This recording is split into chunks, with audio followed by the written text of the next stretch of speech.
A critical analysis on a history of the world in 10.5 chapters. Chapter 1, The Stowaway. A brief summary.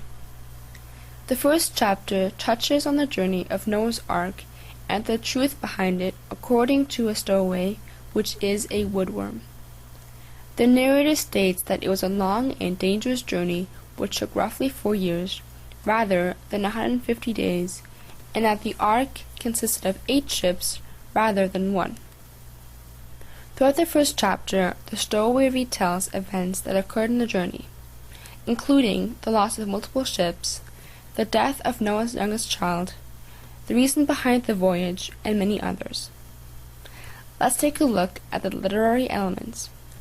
Firstly, let's take a look at the main characters.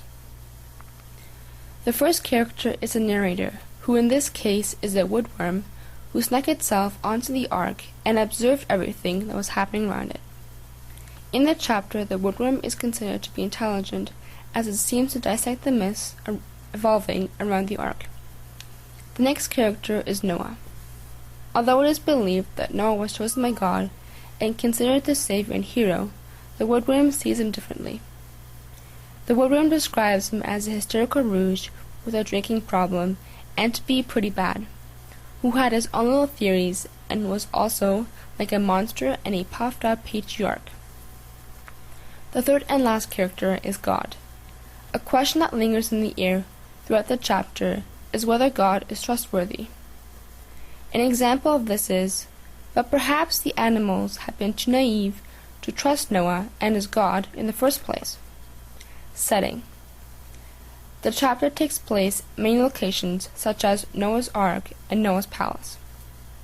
Although a question that still remains is where the voyage took place. Conflicts.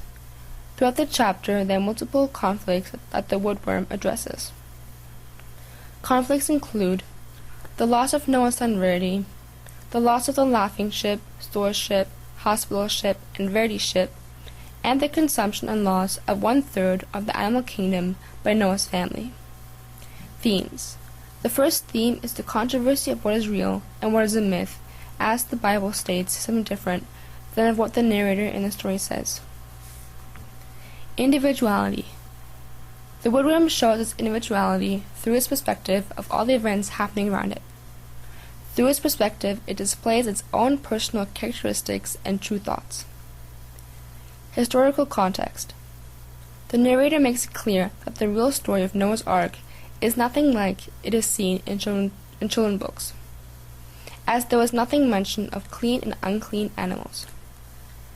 Postmodernist characteristics. Historiographic metafiction. The first chapter includes historiographic metafiction, as the narrator unravels the myth around Noah and his ark by giving it a new and different perspective. An example of this is that rather than Noah being seen as more of a hero and savior, Noah is seen to be a drunkard and a bad person. Participation. In this chapter, the narrator includes participation by asking the reader questions such as, what was so special about cloven-footed ruminants, one asks oneself? Why should the camel and the rabbit be given second-class status? Playfulness. The narrator appears to be a third party who is rather uninterested in the events occurring, which makes the first chapter show a sort of playfulness and humor. Conclusion. In conclusion, the first chapter mainly gives information evolving around the voyage and what happens during it, such as jealousy of one another, the view of animals as well as people, losses, and others. This information is received by the reader through the uses of literary elements as well as postmodernist characteristics. Thank you for listening. Created using Powtoon.